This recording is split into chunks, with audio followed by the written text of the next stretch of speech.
Hello and welcome back to 1874 in association with Match Bingo. If you head to 1874.io/matchbingo, you'll be able to download the app, sign up, which really helps us as a channel, and you can put on as little as £2 and give yourself a chance of winning between £25 and £250 by buying bingo cards to do with all the sport that there is in the world right now. And I'm going to be honest, because there's not much football on, I don't really know what the sport is in the world at the moment, but you can buy bingo cards around sport. So go and do that. And as I say, that really helps the channel. I'm your host, Dan Bardell, joined by a man from another Villa podcast, Dan Rolinson. What we're going to do today is, let's say hello to Rollo first, actually, before we explain the show. How are you, Rollo? I'm good. Yeah, I am good. It's late as we record this, as you can probably tell, specifically from your background. It looks quite dark there. Yeah. It's 10:10. Never say we're not committed, guys. We're putting in the effort here. Yeah, I will say it's my fault as well, because we were supposed to start recording this at 9. I've got a wild Tebow in the room at the moment as well. And obviously, as everyone will know, my dog is blind and currently he's walking into quite a lot of stuff in my office, but hopefully he'll settle down in a second and have a little bit of a It's not funny, but the way you've said that, it is. Yeah, no, it's not funny. I mean, blindness isn't funny, is it? But no, everyone knows how much I love my dog anyway. But at the moment, yeah, he's causing a bit of havoc in the room. But hopefully that won't cause problems for today's show. So what today's show is about, Rollo, in case you were wondering, and everyone listening was wondering, is when I'm struggling for a show, struggling for content, what I'll do is I'll ask a question and get Villa Twitter to answer the question for me. And I'll go through the responses and talk through them with a guest or on my own. Dan Rolinson is today's guest, and my question was, I've got to find my question.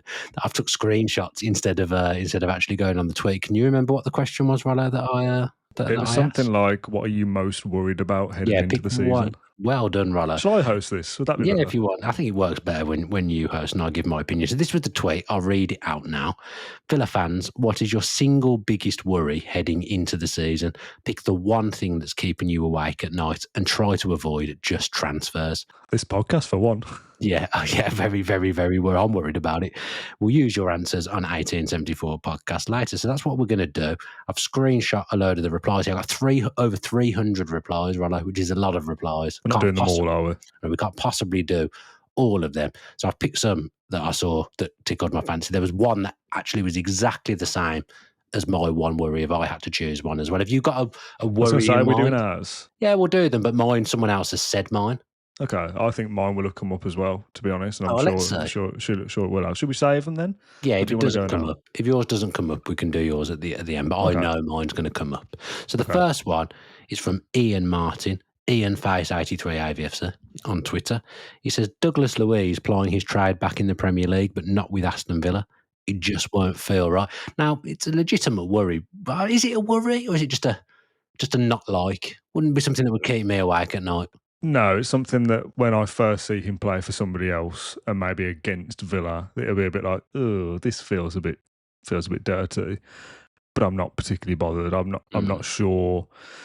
I mean, we all know he's a talented player. We spoke about this a little bit on our podcast when people have asked, would you sign him back if you could? Do you do a podcast? Yeah, it's quite popular, actually. Really? And his final season for Villa, he tailed off, didn't he, in those final few months and wasn't as good anyway. He's then gone to Juventus and I don't want to say barely played because I don't know whether that's factually correct. No, I think hasn't really, correct. And when he has played, hasn't been of the standard that we know he can be. So I'm not suggesting that's enough to write off a footballer, but I would have some concerns about, well, is he even that good anyway? And depending on the destination of where he went, let's say that was to Everton, it wouldn't worry me at all because I'm not worried about Everton. If he went to Tottenham and we think we're going to be competing with Tottenham for a place, that would then concern me a bit because if he is good, he's helping a rival. Been linked with Man U, been linked with Forest as well. That's on a lot of Brazilians, don't they? Forest. I think Tottenham's a great shout, by the way, Thanks, for where he could end up because they obviously are looking for players in the midfield area. So maybe something that wouldn't be nice, but I'm not sure it's a legitimate number one worry, Roller. For some, yeah, fine. Like if that's was it Ian? If that's what is keeping Ian up at night, sounds like it's fair, but not for me. Yeah. No. Okay. Let's move on to the next one. It's Kieran McKenty. Says, I'm feeling quite optimistic. I enjoyed listening to your 1874 show on the pre-season, and I think with retaining our top players thus far and Marlon, Rogers and Watkins looking in top shape, I think we could do well. However, the point about disgruntled fans could be a concern. So a few people, their main concern was kind of fan reaction to the summer. Obviously, it has been, it's been an underwhelming transfer window, because we haven't really bought anyone other than a number 2 goalkeeper. So, but I do think there needs to be a level of understanding from the fan base. And I've just always said, I don't think our squad's in the shape, one, that it will be at come the end of the transfer window, and two, I don't think it's in the best shape it could be because we've lost players that we had on loan. But I still think it's a good setup, and I still just always think as long as we've got Unai Emery, I would never be massively worried. Yeah, I completely agree. Me and John did an episode yesterday where we said when we have Emery, or as long as we have Emery, I would be backing Villa to finish in the top 8 of the Premier League, pretty much no matter what, really. I've said the same, but top 6, I've said. As far as top 6, okay. Maybe between 8th and 6th then, somewhere. By default, I'd be expecting us to be around those positions. Depending on how good the season is or how good the transfers are, you punch above that or maybe slightly below. I'm not underwhelmed with the transfer window. I'm whelmed. Is that a thing? I don't think so. I'm sure it's in a sitcom somewhere. We've kept hold of some good players. That's something that, we've not been active in the transfer market in terms of incomings, but this conversation would be a lot more unnerving if it was like, well, we sold Martinez on July the 1st. It's August now. We still haven't got his replacement in yet. Now I'm worried. Yeah. I think holding on to our players is something to shout about very quietly, but it's still important. I think you can tell looking at the teams in pre-season when you make changes and you see like the 2-11s. Yeah. The forward areas in the kind of second 11 are not as good as they are in the first one. But overall, there's probably a group of 16 or 17. It's like they're good enough for the first 11. But beyond that, we are short and we know we've lost those loanees as well. So sign a couple and don't lose anybody. And we're still in a good position still. No, like we haven't lost anyone big other than the players that have been on loan that obviously haven't come back. Like Rashford is not coming back categorically. Suddenly today, on Sunday when we're filming this, there's murmurs about Asensio suddenly cropping back up again because Villa are keeping their powder dry and waiting in this window. They're not going to rush into anything. If they'd have rushed into something, I don't know, 2 weeks ago because they thought they weren't going to get Asensio, then they'd have already done that. And then perhaps now Asensio is an option. Villa can do it because they've kept their powder dry. They might be in a better bargaining position and might be able to pay less on wages and stuff like that. So Villa are playing a waiting game. I think that's been quite clear all the way through the transfer window. So again, that's not my worry. It's not the one thing that I would choose. And we've been linked with a Barcelona player today as well, haven't we? I saw earlier. I think he's a right back. His name completely escapes me when we've come to film this. But things are going to happen. We might not have someone for the first game of the season against Newcastle, but I believe that the squad we've got now is capable of winning that game. But come the end of August, we will have definitely signed 1, 2, 3 players. I'm pretty certain of that. We are just waiting and keeping our powder dry, as we've discussed previously. Next one we've got is Villa Nous. It says continuing financial mismanagement that has made it impossible for us to kick on. That feels like that's questioning stuff the club has done rather than the rules. Now, I think the club has got certain things wrong over the years in terms of obviously purchases and wages, and the wage bill and wages to turnover is something that's not sustainable for the club, but also kind of like that's not been in the Emery era, has it really? That kind of mismanagement. I feel like we've left those days behind. I saw a tweet earlier about Disasi, and my understanding is that to have him on loan last season, it cost Villa around £9 million all in when you take into account the wages as well, which for what he offered is probably too much. And now it feels like we can't do what we want to in this window. So there's probably been little things that they've done that you could look back on and maybe disagree with. But I think the term financial mismanagement, it's not something I'd really look at as having happened in the last 2-3 years. No, if you were doing a kind of PowerPoint presentation and you said, right, what are we going to have as a bullet point under financial mismanagement? It would be kind of Aston Villa 2021 to 2023 or Aston Villa under the O'Neill era, or those kind of things. I don't associate financial mismanagement with Unai Emery's Villa. There are some of his signings, we'll come on to it in a sec. Something we didn't touch on much in the last one was about like the fan perception. I do think some of that for social media, absolutely. There's always negativity. We lose the first 2 games of the season. That will continue. It'll be really bad online. Does that translate into Villa Park? I don't think so. I think it takes a massive swing for that to change in terms of booing and all that kind of stuff. Separate kind of fan disgruntlement online and then that seeping into a stadium somewhere across the country. The signings, I think, is if there is to be anything levelled at the club from a negative point of view, it would be Monchi that would be getting kind of kicking down at his door before Emery that we've not signed the right players or we've spent X amount on so-and-so and he doesn't even play that much at the moment.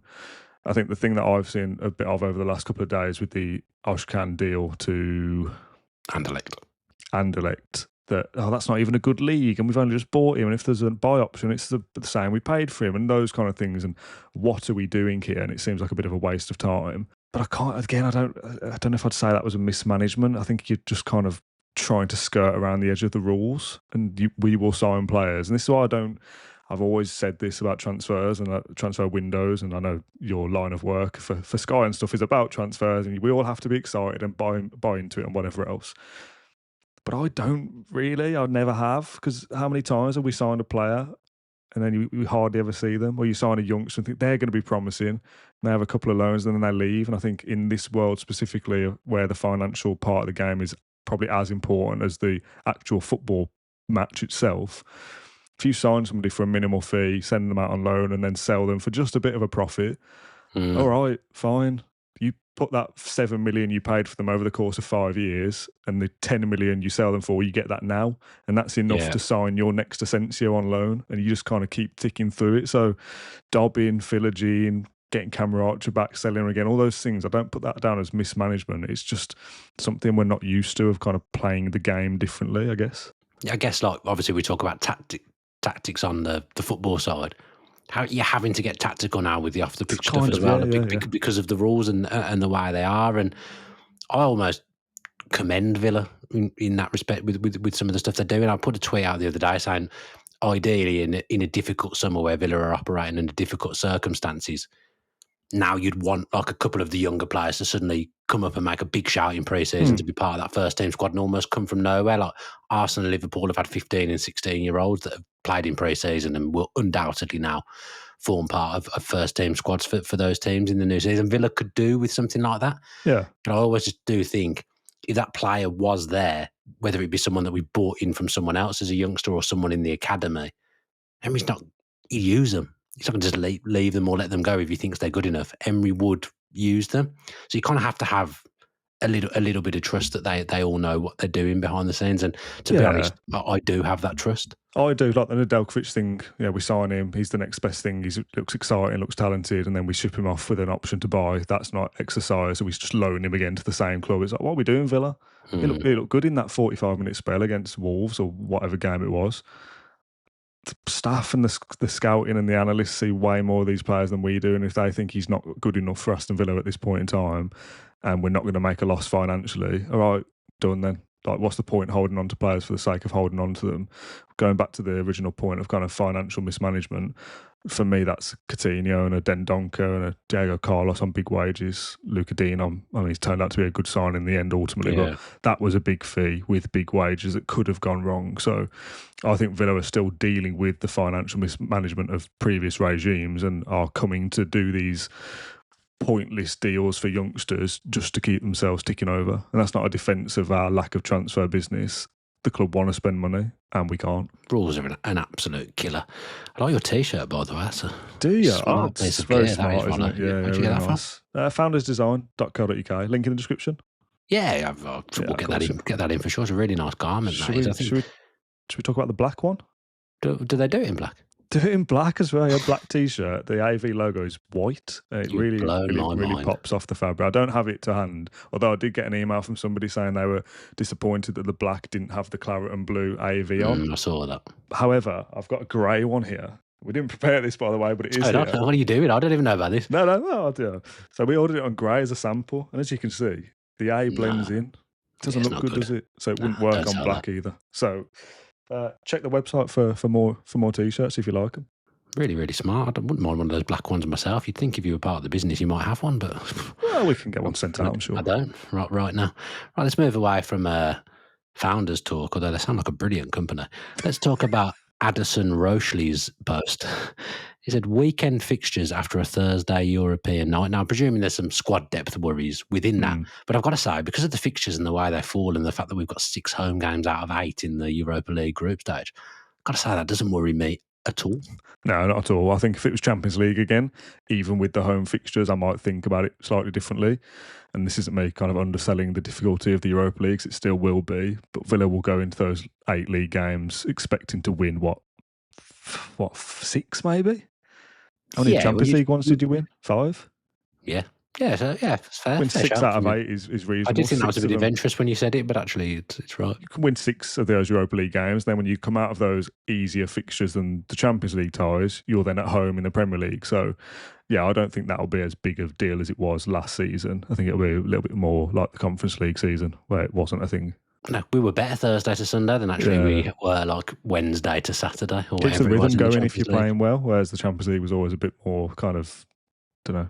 The players were more hyped up for the Champions League as well, so it was almost like a come down after the Champions League. I think it'll suit us, and I think the squad size will be right by the time the Europa League campaign comes round as well. So far, we're just batting off everyone's worries. I'm pretty comfortable about the situation, to be honest. My worry hasn't come up yet, to be fair. No, I don't know whether yours has, but yeah, we'll talk about those later. No, not yet. Okay. Seamus Collins says, moth that's come in. Whoa, what the hell? Dave's been attacked. Barrow's just opened his wallet and the moths have come out and getting him. Run that back on a replay. That moth was huge. Right then, Seamus Collins says, the fear things just unravel under Emra. I can't cope with the thought of him leaving. No. Not yet. I'm not worried about that yet. Yeah, not a concern for me at all. Unai Emery won't be going anywhere. Unai Emery almost is Aston Villa at this point, I would say. Right, Graham says, falling behind.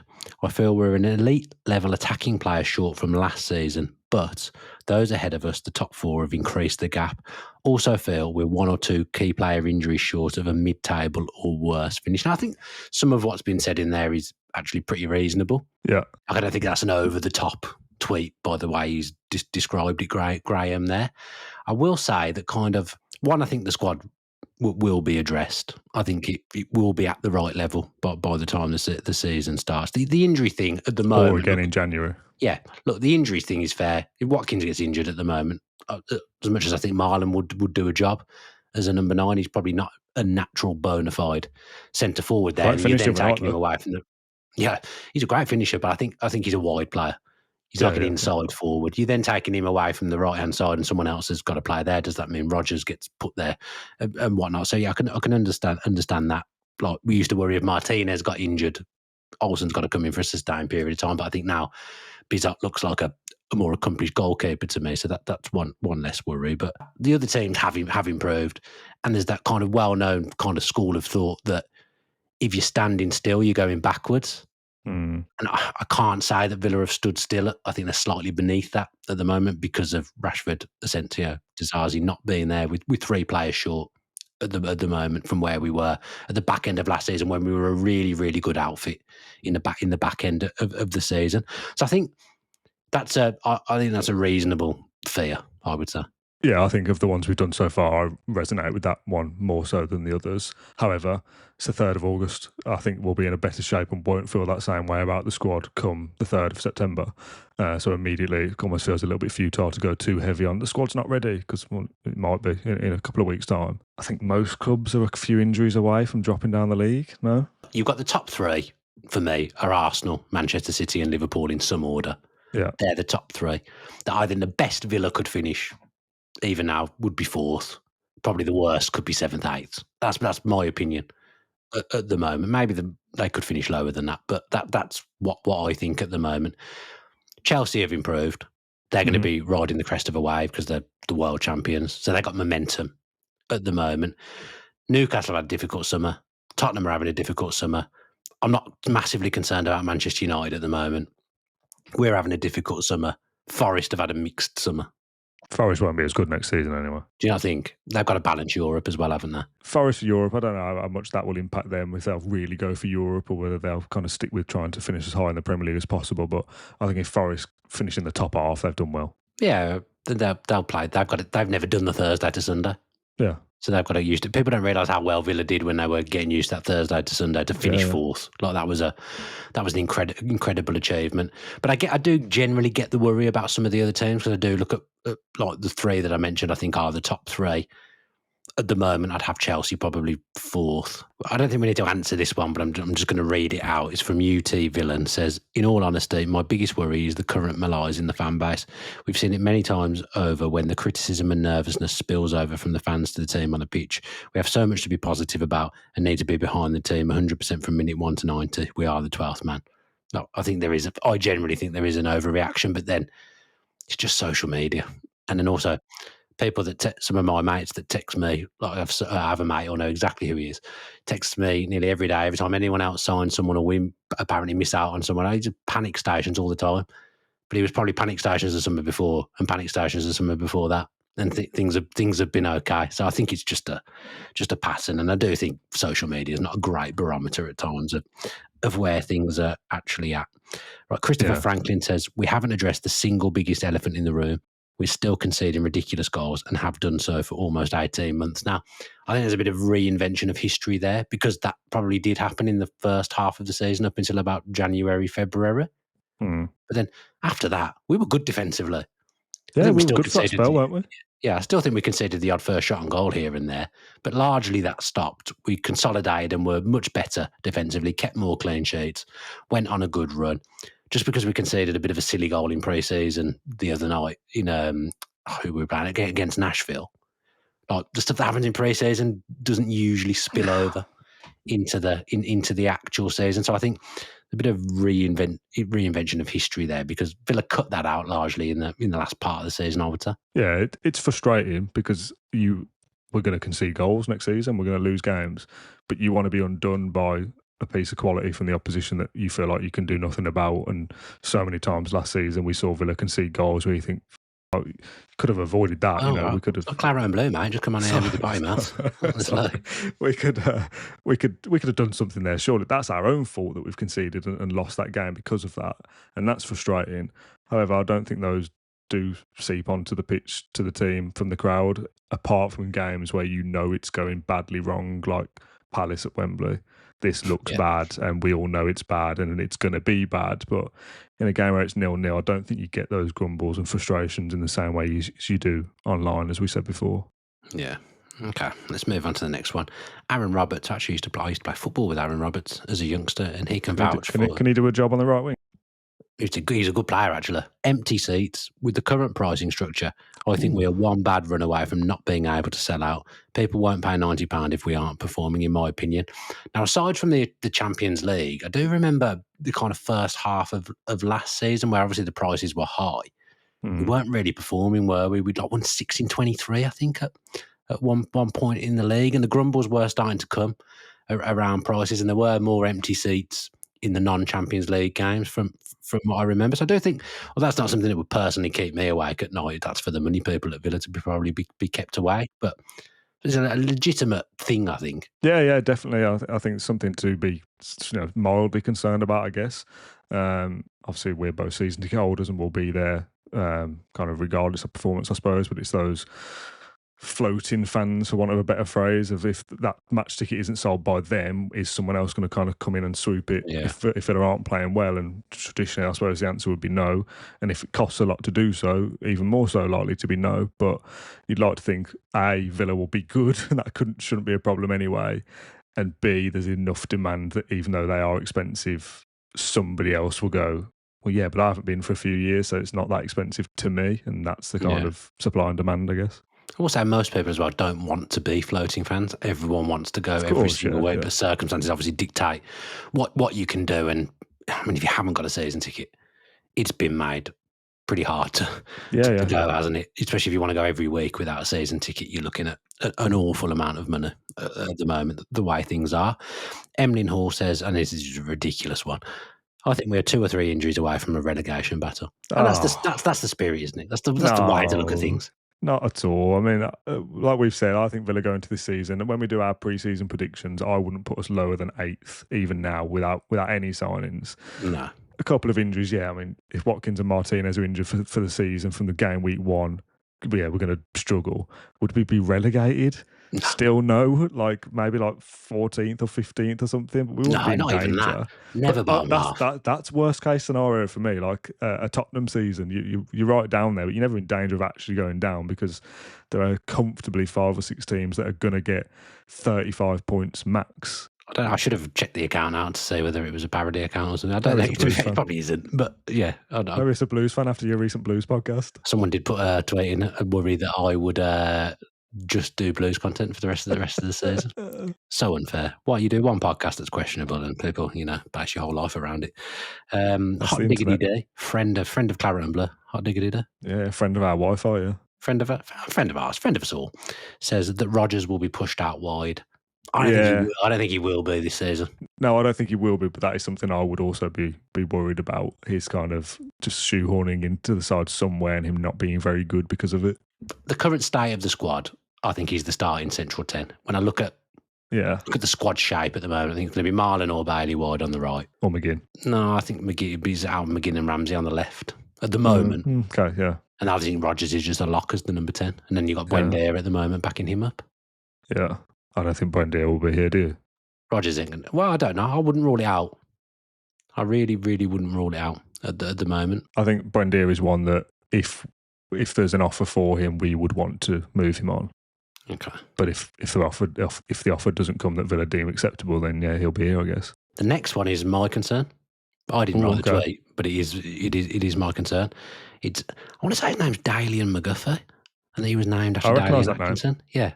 I'm sure that's correct. Apologies, D McGuffey, if that isn't your name, but I'm pretty sure it's Dalian. It says playing the exact same way next season. I think we need to tweak our style slightly.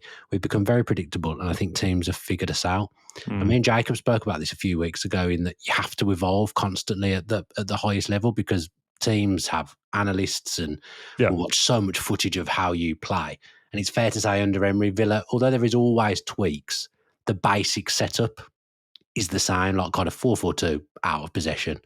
And then sometimes we do different things in possession, but the left back always provides the width. Yeah. Most of the time, the right back is tucking in to make a back three. Sometimes it's Kamara dropping back to make a back three, and the right back's allowed to bomb on a little bit more. The player on the left of the kind of three off the striker is a left number 10, and the right player on the right is holding the width. Like, generally, that's how we've lined up over the last 2 to 3 years. And under Emery, I would like to see a little bit of kind of involvement. Is that involvement for the sake of change, or do you actually feel like we have to do things differently? Is there a problem with what we're doing? I think we've got to serve like big games. We've let ourselves down. Yeah, you could say. Is that last season. Well, I guess you could label mentality at that, but I do think no team will play exactly the same way for 3 seasons on the bounce, 4 seasons on the bounce. You have to change it up. Like City at the moment, they kind of reshuffled their squad obviously quite a lot, but they won't be playing the same way that they've played over the last few years. The way Liverpool are doing their business, there's going to be some kind of change there with all the attacking talent they brought in 2 completely different fullbacks. Sometimes change comes with a change of personnel, and the teams I've just mentioned is probably a bad example because there's a lot of change of personnel there. Arsenal are going to be playing with a proper bona fide number 9 this season. They're going to change. Newcastle weren't doing great last season, and then they switched Tonali and Guimaraes around, and it turned things around for them.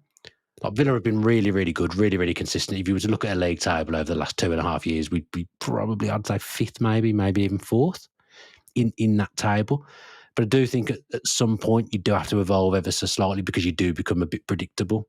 Yeah, I think if I was to highlight something that I'd like to see more of, not necessarily like, oh, let's change everything, I'd like to see the high line again. Yeah, bring the high line back. We were good at it. Picture that does the rounds every so often of like Kamara, Cash and Konsa, like perfectly in line, their body shape identical. It's like we were so well drilled at that. And I loved that high line. We rarely did it last season and we didn't look as good defensively. I'm not just saying it's because of that. That was a bit like, well, it worked in season 1.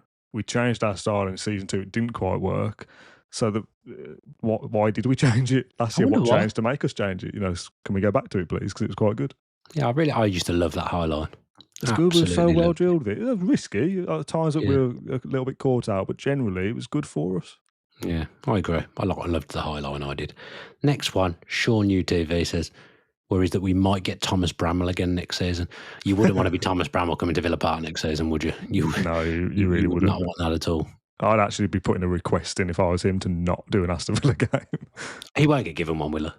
You wouldn't have thought so. He won't get given one at Villa Park. They'll keep him away from Villa Park. Oh, yeah, I think it would be away. Yeah, I'd forgotten actually about him. So thanks for bringing that up. I mean, whatever happened with that complaint as well?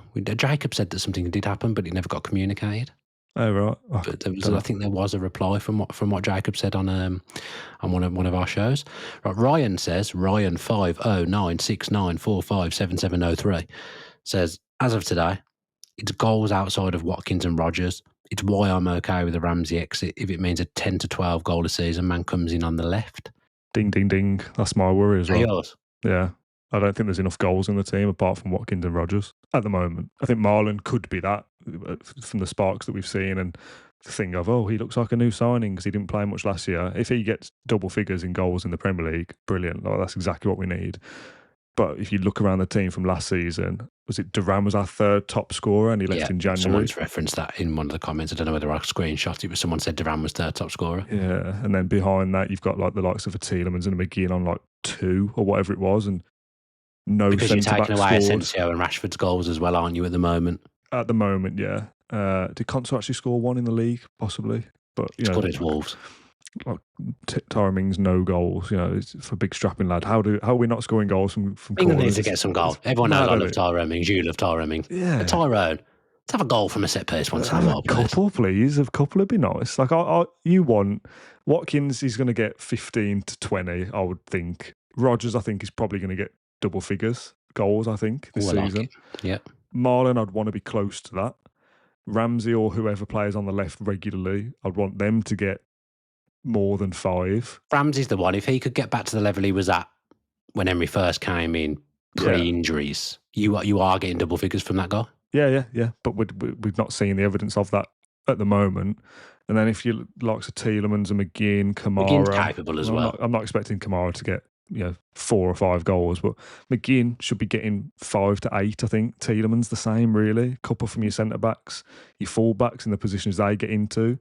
Maatson, if he plays all season, can he get 3 or 4? And then all of a sudden you have got 70 goals or whatever throughout the team. Whereas at the moment you think, well, Watkins will get 15, Rodgers might get 7 or 8. Beyond that, struggling after that. If you're one of the 3 playing off the striker, you have to look toward your ambition has to be to get double figures. So to me, that's where McGinn plays. So your ambition's got to be double figures. Same for Ramsey, same for Marlon. If we get anywhere near the Leon Bailey that we had the season before last, he obviously is capable of double figures. It looks like he's going to be here now, and he's relatively sharp from the bits I've seen in pre-season. But if you're in one of those positions, you have to aim for double figures. You might not get it. That's got to be the aim at the start of the season for me. Yeah, I completely agree. And that probably will be their aim. And obviously, if Ramsey plays all season and gets 5 goals, he gets 15 assists. Yeah, brilliant. We're still contributing in a big way. But it's a lack of goal contributions full stop, I suppose, more so than just goals. Because you can rely on Watkins and Rodgers. They both look sharp in pre-season. You can kind of hang your hat on them getting a certain figure, I think. The rest of the team has to chip in, because as much as we talk about defensive solidity and cutting out mistakes and whatnot, if we can do what we did in the season before last and notch an extra 10 or 15 goals, that would have been the difference last season. And unfortunately, we don't have enough players who can get more than 2 or 3, and that's not good enough. No. Hopefully the numbers rise this season. This is a good, interesting one. Paul Hughes. Not sure we have a proper B team yet to throw at the early stages of cup competitions and avoid injuries / burnout after Christmas. So I think we pick our best 11, let's say, is Martinez, Cash, Konsa, Mings, Luca Dean, Kamara, Tielemans. You've then got Marlon, Rodgers, McGinn, Watkins. Mm-hmm. I think it's a good B team. So the B team then would be Bizot in goal. Yeah. Garcia right back. Yeah. Bogard and Mings. Torres. No, I said Torres in the team. No, you said Mings. I did. Okay, sorry. Bogard and Torres. Maatson left back. Obviously, him and Dean are going to play a similar amount of games anyway. Yeah. Same with Torres and Mings probably. Yeah. Barkley and Onana. Maybe this is where it loses it a bit. Yeah, Ramsey, Bailey on the right, Buendia playing off. Marlon. Marlon's already in the first 11, but he's probably the backup striker at the moment. So you look at that. This is what I said earlier about the still two okay, teams in though. pre-season. Like when you get to the forward area, you do start to think, oh, okay, there isn't enough really there at the moment. If you stick Asensio in there and it's Rodgers in one and Asensio in the other and Buendia's surplus to requirements, and you get a backup centre forward that Marlon is the right-sided player and he's the centre forward, or vice versa. Yeah. Maybe Bogart's not quite ready, but he goes into midfield maybe. I think Bogart There's another centre back. is ready. I think there is enough options. Barkley Yeah. raises questions. Garcia raises questions. Bogart does to an extent. And that middle forward area, Buendia, not for me, to be honest. But that's as of right now. I think if that team was like 3 or 4 academy products who've all they've done is win the Youth Cup last season, which is a good achievement, but for the first team in a Europa League game or something is obviously miles away. Yeah, we haven't got a good enough B team. But I think that's okay from what you've just And read it's not out. where it's going to be. No. Yeah, you called out Barkley there. I think more worried with Barkley's fitness, but as a fourth choice central midfielder, I think he's fine. Yeah, I thought I had an inkling he might have gone at the end of last season just because of the fitness issues. But again, if there's no buyer for now, him, isn't it? yeah, it's just not reliable. Not great validation of what I was just saying there. But if he's fit, But you've also got, when he's not fit, you've still got McGinn can drop in there if needs be. Bogart can drop in there if needs be. Like, we've got pretty good depth in most positions. He's probably definitely one attacker short. Yeah. If not two. I've gone through some of the others that I'd saved here, but they're probably quite similar to stuff that we've covered. So I'll just end it with this one, Sav and Trev. His biggest worry is Watkins is finishing. Oh, interesting. To which I replied, well, those double-digit goals and assists are going to be a huge problem for Villa. There's not some day. If you got one worry, it can't be that. No, that certainly wouldn't be my biggest worry. No. Am I worried that on occasion we will have a game where we get one chance that falls to him and he doesn't score? Yeah, maybe. And we don't get points. We don't get points in that game. Yeah, potentially. But I'd back him to get at least 15 Premier League goals and probably 10 assists. I'm just trying to think of like a total goals for the season. If we go far in the Europa League and at least one of the domestic cups, he'll get 20 plus easy. Oh, easily 20. I was thinking was he going to get close to 30 all comps, to be honest. He got 27 in 22, was it 22, 23, 23, 24? Got my years Conference League season. Yeah, I think he got 27. And a ton of assists. Yeah, I think pushing 30 goals across all competitions for Watkins this season. If he's fit and knowing he's the main man, yeah, absolutely. I was going to save this for my own podcast, but I'll give you oh my God, there's so many moths in here because of this live. Stop I've got the window open. It's so warm in here. My kind of big bold prediction for the season is Watkins will have his best year for us this season. Well, I'm going to do a show on that because I realise I put out a tweet every year and I might as well do a show on it. I think he'll motor at the start of the season. That's my early season prediction. He didn't have a pre-season last year, international tournament last year as well. I wouldn't be surprised if, like the early top goal scorer charts and somebody random is top. I wouldn't be surprised if Watkins was top in the first few weeks on like 6 or something. And we're like, ooh, a good start from him. It's almost as if you watched the show that I did previously. Did you talk about that? I did. It was one of my topics was Watkins, how sharp he is, and I think he's going to hit the ground running at the start of the season. It was one of my 5 conclusions from pre-season. Do go back and watch the 5 conclusions from pre-season if you haven't watched or listened to that already. Do you enjoy that? Yeah, good fun. Yeah. I feel like we maybe batted away too many people's worries, and now I think that we're not kind of giving it its due. But genuinely, some of the things that came up there don't concern me just yet. Some of them do, and we share some of them, and everyone's got their own opinions. But I think some of those won't be valid come the start of the season, which is why I'm not worried about them. Yeah. No, look, everyone is entitled to an opinion. If that's your concern, that's your concern. That's absolutely fine. We've said our concerns. People might disagree with the concerns that we came up with, although at least we know that one person at least agrees with our main concern because someone tweeted it. So yeah. Right. Thank you, Rollo. Anything you want to plug before we go? T-shirts. T-shirt. We've done that. You done any good content recently? I wouldn't know. Not sure. We had the John's coverage of the US tour came to an end on Sunday. Lots of poor man's backstage, mate. He's not even there, so how poor can he be? Lots of different bits and pieces from the US tour, and we are doing some preview content for the new season this week. Yeah, you did some vlogs, didn't you? You've seen that a young kid with glasses doing vlogs was going well. So you sent John out a young kid with glasses. to try and do Same camera. to try and do a vlog with the same same equipment. Don't worry, Claret and Blue, I see you. Don't worry. Right, thank you ever so much, Rollo, for coming on our channel. No problem. Lots of cross-channel content, isn't there? I'm sure I'll pop up on That's Claret what and we Blue like. at some point as well over the next few weeks. I'm sure maybe we'll do some in-person content again Yeah. as well. We probably should book that in fairness, get some in-person content done. But thank you very much for joining me today, and thank you to everyone that watches and listens as well.